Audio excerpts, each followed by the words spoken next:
Seja bem-vindo a mais um episódio Memória da Escravidão. Esse é o podcast Afroconsciente, o segundo episódio Memória da Escravidão. Hoje, quarta-feira, daqui a pouquinho nós vamos assistir. Já dizer para você que a doutora Leila não está presente, mas tem um vídeo gravado. Daqui a pouquinho a gente vai soltar esse vídeo. Mas antes, quero já pedir para você se inscrever no nosso canal, tocar o sininho aí para receber as nossas notificações. De segunda a sexta-feira, sempre um episódio especial para você. Esse é o podcast Afroconsciente de quarta-feira, às 17h30, com a doutora Leila Seleghini, psicóloga, psicanalista e também escritora. Então já dá já faz aí, clica aí para se inscrever e também tocar o sininho, tá bom? E falar da memória... Sam, você tá bem? Beleza. Sam tá aqui com a gente, já tá melhor hoje, né? A garganta já tá mais equilibrada. Tá bem melhor. Pronto para falar. Falar da memória da escravidão muda a forma como a sociedade compreende o seu presente, combate as desigualdades e constrói o futuro. A memória é uma prática social viva que define quais traumas, lutas e identidades decidimos acolher ou silenciar. O resgate dessa memória faz diferença prática na sociedade porque combate o racismo estrutural, dá base política para a reparação histórica e humaniza o negro. Vale lembrar que a Assembleia Geral da ONU, que é a Organização das Nações Unidas, classificou historicamente o tráfico transatlântico de africanos escravizados como o crime mais grave contra a humanidade. Continuando a série de episódios sobre memória da escravidão, hoje vamos falar sobre ele, hein? Mohamed Gardo Bakwaquá. Mohamed Gardo Bakwaquá. Nós vamos falar um pouquinho sobre ele nessa série de episódios aqui. E antes de começar a falar da biografia dele, nós vamos assistir ao vídeo da doutora Leila. Vamos lá. Memória da escravidão e psicanálise. A falta de memória sobre a escravidão no Brasil é um projeto político e psíquico de recalque institucional. Trata-se do apagamento deliberado dos traumas, das resistências e das heranças estruturais de quase 4 séculos de escravagismo, com o objetivo de preservar a autoimagem benevolente da nação. Uma engrenagem central do que Cida Bento conceitua como o pacto narcísico da branquitude. Cida Bento é uma das intelectuais, psicólogas e ativistas mais influentes do movimento negro brasileiro contemporâneo. O termo recalque ou recalcamento, segundo a psicanálise, é um mecanismo de defesa que empurra traumas e conteúdos intoleráveis para o inconsciente. Na esfera social, o Brasil operou um recalque institucional da escravidão para manter o mito da harmonia racial. Trabalhar o desrecalque da memória da escravidão gera impactos profundos e necessários na sociedade. Rompe o pacto de silêncio e expõe a violência. Força a sociedade a encarar a brutalidade real do tráfico e do cativeiro, desfazendo a narrativa romântica da escravidão branda ou do senhor benevolente. Obriga as instituições, elites e o Estado a reconhecerem que sua riqueza atual foi construída sobre corpos negros escravizados. Trabalhar o desrecalque promove a elaboração do trauma coletivo. Assim como na clínica psicanalítica, o trauma não desaparece ao ser ignorado. O trauma se manifesta como sintoma, no caso do trauma social, se manifesta como racismo estrutural. O desrecalque do trauma coletivo dos afrodescendentes permite nomear a dor e os sintomas sociais. Devolve a dignidade aos antepassados, permitindo que a dor histórica seja finalmente chorada, reconhecida e elaborada publicamente. Um sintoma incomoda, machuca e exige uma resposta. No caso do trauma social, o sintoma emerge como denúncia. Ele desmascara a mentira social, mostra o passado no presente. O sintoma mostra que a sociedade adoeceu porque tentou enterrar o seu passado em vez de tratá-lo. É a denúncia de que o passado não foi superado, mas sim escondido debaixo do tapete.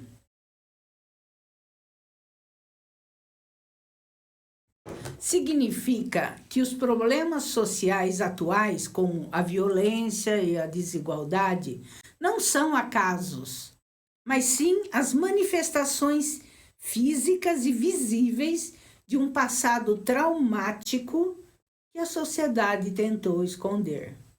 Na psicanálise, quando uma pessoa recalca um trauma, ela não se livra dele.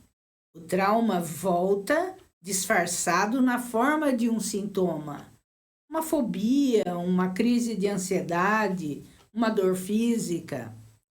Na sociedade ocorre o mesmo. Como o Brasil não resolveu o trauma da escravidão, esse passado recalcado retorna o tempo todo na nossa rotina como um sintoma social. O silenciamento sobre a escravidão molda o inconsciente coletivo brasileiro através dos mecanismos de apagamento histórico e burocrático.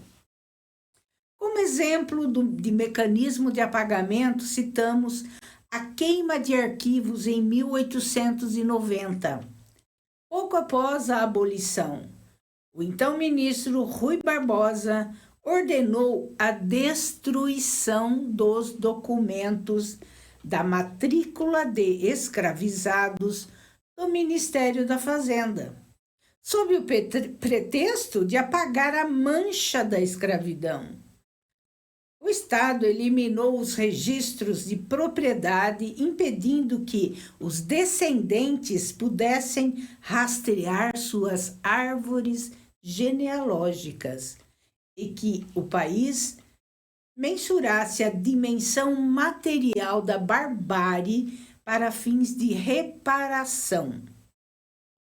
Outro mecanismo de apagamento é a falta de monumentos, museus, prédios preservados para lembrar eventos ou pessoas. Ao contrário de países que viveram o Holocausto ou o Apartheid, e que ergueram museus oficiais de memória e verdade. O Brasil demorou séculos para demarcar espaços como o Cais do Valongo e o Cemitério dos Pretos Novos, no Rio de Janeiro, e frequentemente foram soterrados pelo desenvolvimento urbano. Outro mecanismo que molda o inconsciente coletivo são os efeitos psíquicos da escravidão ser um trauma sem nome. Para que um trauma seja elaborado, ele precisa ser nomeado e socialmente validado. Como a sociedade brasileira se recusa a escutar o luto da escravidão, esse sofrimento permanece sob a forma de um trauma transgeracional não processado. Sem a memória pública de que a pobreza, a condição de moradia precária, como as favelas, e a exclusão educacional que já vem lá de trás da falta de políticas de inclusão pós-abolição.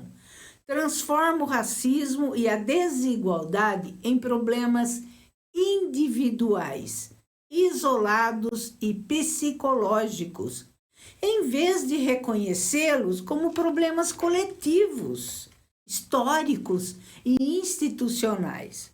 O sujeito negro interioriza a opressão como uma falha moral ou intelectual dele mesmo, o que leva a um processo de adoecimento psíquico grave.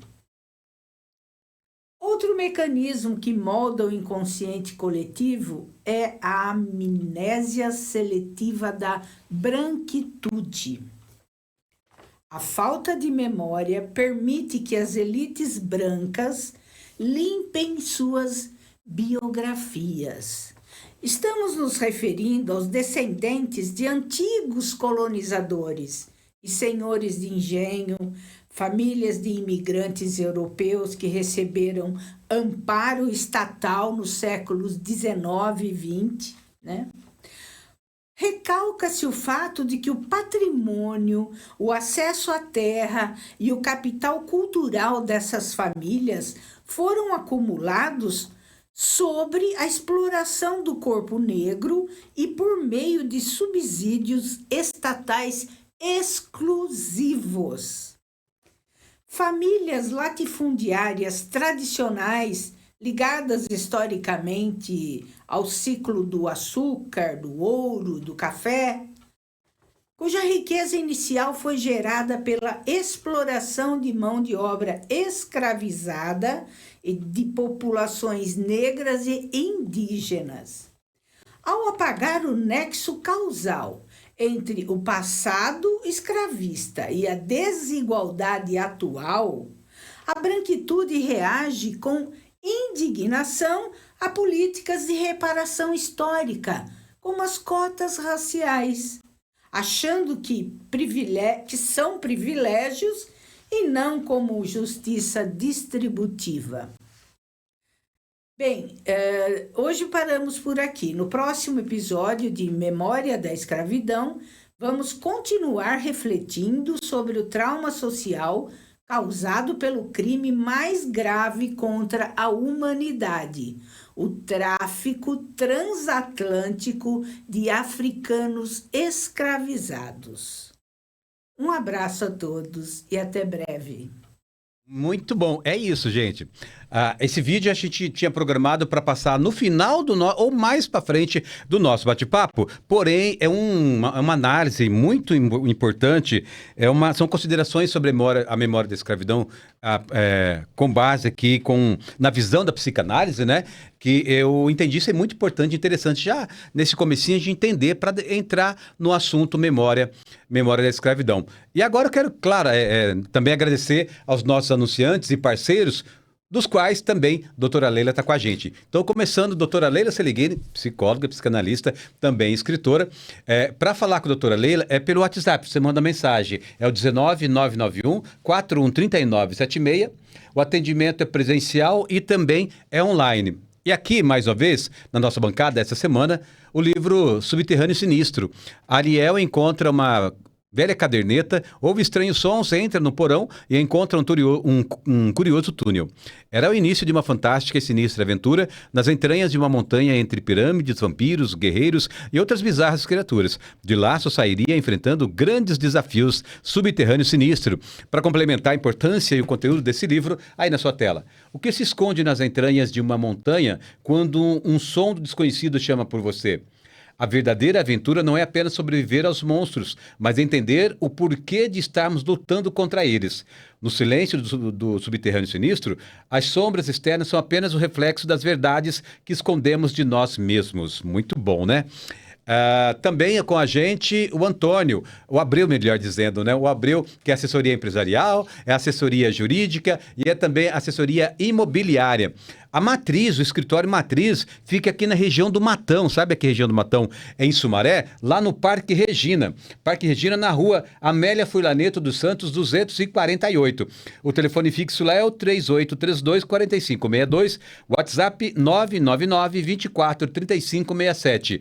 Também tem na cidade de Cosmorama, lá no centro da cidade de Cosmorama, na rua Joaquim da Costa Maciel, 1730. Lá o código de área é o 17. O fixo é o 3836-1393, WhatsApp 996822685, Abreu, empresarial, imobiliária e também jurídica. Com a gente também Oasis, a Academia Oasis. Quer ficar em forma, malhadão, ficar sarado, qualidade de vida? Então tudo que você precisa está ali. Musculação, jiu-jitsu, muay thai, pilates solo e aparelho, natação, bebê, infantil, adulto, hidroginástica, hidroterapia, espaço kids, convênio com estacionamento e muito mais para você. Por que você precisa se contentar apenas com musculação? Oasis Academia, Rua Pedro Consulino, número 60, aqui no centro da cidade, centro de Sumaré, e na Rua Paraíba, 434, em Nova Veneza. Tudo para você, tudo por você, Oasis Academia. É isso, gente, são os nossos parceiros. Agora, nós vamos entrar, conhecer um pouquinho essa biografia do nosso personagem de hoje, né? Que é Mohamed Gardo Baquaqua. E aí eu quero chamar para vocês, pedir para o Sam a capa do livro, que é a biografia dele, né? O livro biografia, que na verdade até o nome é o livro de biografia de Mohamed Gardo Baquaqua, é uma obra histórica que já está na sua tela aí para você ver, por ser por ser a única autobiografia conhecida de um ex-escravizado que viveu no Brasil.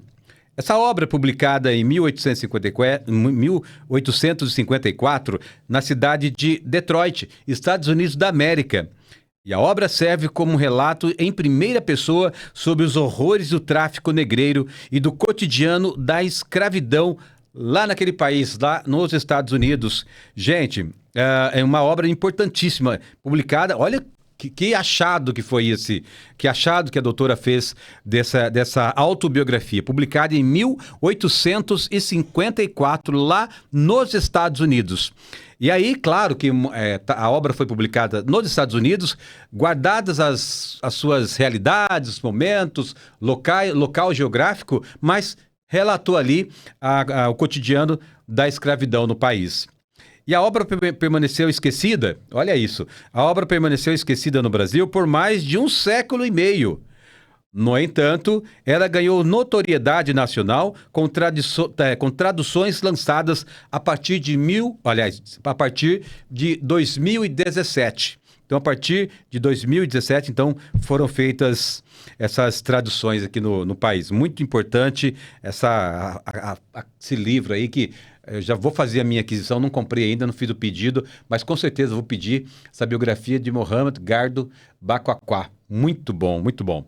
E aí, gente, para saber um pouquinho da origem, né, do Mohamed, ele nasceu numa influente família de comerciantes, tá aí o mapa para você na sua tela, de uma influente família de comerciantes muçulmanos de Dogu, atual país da África chamado Benin. Eu não sei se dá para ver, o Sam é craque em ampliar para a gente poder achar. Benin, tá ali, cadê o Benin? Ali, Sam. Isso, Sam, tá bem aí. Olha aí. O Sam tá ampliando, ó, legal, muito bom. Aí, ó. Tá Benin, olha aí. Um país pequeno, mas é origem do nosso. É? Muito bom. É bom ter essa ilustração aí. Ele sabia ler e escrever em árabe antes de ser sequestrado. Ele foi sequestrado numa emboscada e vendido para traficantes por volta de 1845. Vale lembrar que o tráfico de escravizados para o Brasil já era ilegal por leis brasileiras desde 1831, tornando seu cativeiro totalmente criminoso. E aí, sobre a viagem de navio negreiro, ele relata as condições subhumanas que ele e outros, né, viviam. Ele descreve, assim, são descrições absurdas. Ele descreve o porão do navio como um ambiente sufocante, superlotado e imundo.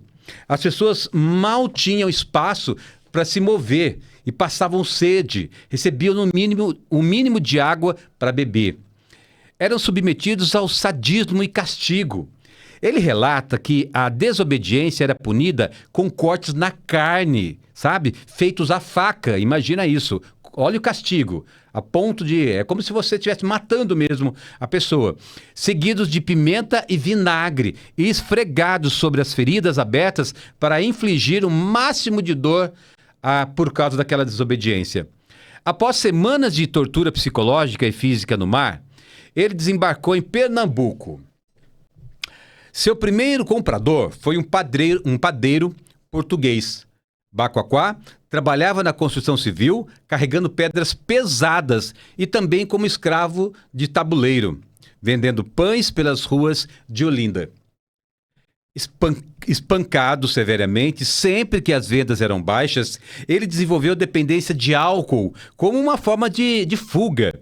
Diante da crueldade extrema, Bacoaquá pensou em matar seu senhor e tentou o suicídio por afogamento. Afogamento era uma das formas também, né, que os escravizados capturados lá nos países da África, durante o tráfego aí, né, durante o tráfico e tráfego pelo mar, eles se jogavam, quando conseguiam, né, tinha oportunidade, se jogavam tentando escapar, né? Na verdade, não escapariam porque acabavam morrendo no mar, mas não queriam servirem como escravos, né? Então eles acabavam se jogando no mar. No caso do nosso biografado hoje, ele tentou o suicídio por afogamento.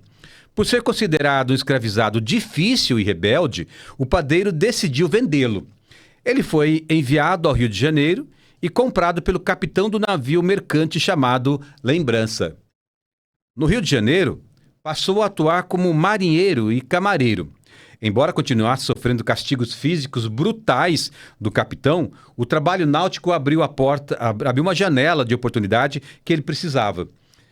Na sua fuga estratégica para a liberdade, ele conta que, em 1847, o navio Lembrança foi escalado para transportar uma carga de café do Rio de Janeiro para Nova York. Bacoaquá sabia que Nova York ficava em uma região onde o sentimento abolicionista era forte. Ao atracar no porto de Nova York, ele aproveitou um momento de distração e fugiu da embarcação. Ele foi rapidamente acolhido por comitês abolicionistas locais. O capitão brasileiro tentou recapturá-lo legalmente, mas juízes americanos locais inicialmente não quiseram conceder a liberdade e Bacoaquá foi jogado na prisão. Para evitar que ele fosse devolvido ao Brasil, os abolicionistas organizaram uma fuga da cadeia e o enviaram secretamente para o Haiti, a primeira república negra livre das Américas. Gente, essa foi uma breve biografia do Mohamed Gardo Bacoaquá. E a gente fez até para relembrar, para mostrar que tem essa obra, essa autobiografia também, a única autobiografia de um ex-escravizado aqui tem no Brasil, para a gente ter acesso, para a gente comprar, para conhecer um pouquinho dessa história. E aí no próximo episódio nós vamos dar continuidade a essa história. No próximo episódio a gente vai contar mais um pouquinho. O vídeo que a gente já trouxe, aí eu quero só lembrar aqui também, quando fala aqui ele foi mandado para o Haiti, né? Secretamente para o Haiti, que foi a primeira república negra livre das Américas. Em algum momento a gente vai falar do Haiti também, e só lembrar que o Haiti é um dos países que mais sofrem com a pobreza, e é exatamente por esse motivo aqui. Não se deixou por tanto tempo ser escravizado, né? E entrou numa revolução, numa luta, sofre até hoje grandes, severas punições pelos grandes países, principalmente Estados Unidos, né? Mas continua de pé, embora a pobreza seja extrema lá, mas continua de pé e livre, isso que é o importante, né? Então, no próximo episódio a gente vai falar mais um pouquinho sobre Mohamed Gardo Bacoaquá. E nós vamos, agora deixa eu ver que horas são, deixa eu ver se tem alguém aqui participando da nossa live, para dar um alô, para dar uma boa noite, deixa eu ver aqui. A Cláudia está aqui, boa tarde. E agradecer vocês e mais uma vez pedir para que se inscrevam no nosso canal. Esqueci de falar o nosso Pix, viu, gente? O nosso Pix, podcast folha de sumaré, @gmail.com. Podcast folha de sumaré, @gmail.com. Vai lá. Gente, obrigado. Estivemos aqui mais uma vez. Agora ainda vai dar 18 horas. Mais um episódio do podcast Afroconsciente e o segundo episódio da história da memória da escravidão. É um tema sempre muito importante. A capa do nosso YouTube hoje, que você vê, se você depois você vai entrar no canal, você vai ver a capa do nosso YouTube. A gente fala a miniatura do YouTube, né? Dá para a pessoa entender. É uma capa ali. Mostra pessoas negras escravizadas ou, né, sendo escravizadas, torturadas, enfim, acorrentadas. É uma forma absurda. O próprio racismo em si, o próprio ato de sofrer racismo já é uma violência extrema. E ali tem nessa capa essa imagem muito forte. E assim como é forte também esse assunto, ler essa autobiografia, com certeza é uma coisa muito forte, muito dolorida para quem ainda não entendeu que o racismo mata, que o racismo machuca, que o racismo destrói, que o racismo ajuda a levar para as drogas, ajuda a levar para o álcool, para todo tipo de droga. Mas como aqui mesmo, no texto de hoje, o uso da bebida alcoólica, a escolha por uma bebida alcoólica, às vezes não é nem uma escolha, é o único recurso para acalmar as dores, acalmar aquele trauma, acalmar aquele sofrimento.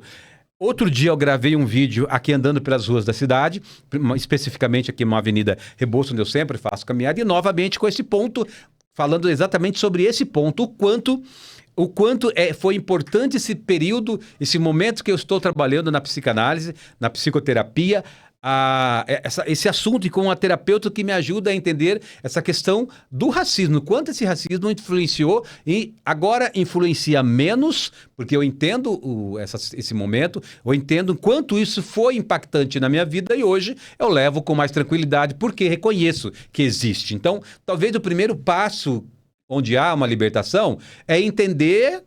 E aí, junto com um profissional, que é o que eu tenho hoje, né? Que é a minha psicanalista, junto com essa profissional, entender, ter esse entendimento do que é isso, do quanto isso impactou, do quanto impacta e do quanto vai impactar. Então, é importante.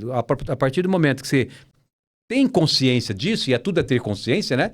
Por isso que, mais uma vez, quando se fala em novembro, 20 de novembro, mês da consciência negra, é importante que tenha esse dia, é importante que tenha esse momento, e é importante que, mais do que isso, que tenha esse espaço aqui, que tenha esse podcast Afroconsciente. Nós estamos trabalhando a questão da consciência toda semana. Toda semana estamos trabalhando a questão da consciência. E aí, se é da consciência negra, se é de afrodescendentes, se é antirracista, mas estamos trabalhando ali a consciência. É isso, um breve relato, a gente sempre traz um relato pessoal aqui, dessas experiências e vidas sofridas, né? Mas para ajudar, para você que vai assistir depois, para você que vai compartilhar depois esse conteúdo, essa ideia, essa proposta. Valeu, gente, obrigado. Amanhã nós teremos o podcast, amanhã às 18 horas, o podcast Comunidade em Ação. Amanhã o Dr. Zélio, advogado, vai estar aqui falando com a gente, mas a advogada, eu não vou lembrar o nome dela, não vou tentar falar, porque eu não vou conseguir, mas vai ter 2 advogados, o Dr. Zélio, que é um dos responsáveis por produzir esse episódio, esse programa, esse podcast Comunidade em Ação, e vai ser muito bom, com certeza, amanhã, a partir das 18 horas, aqui no nosso canal, Folha de Sumaré. Valeu, Sam, valeu, brigadão, até amanhã, fechou. Valeu, boa noite, gente, tchau, tchau.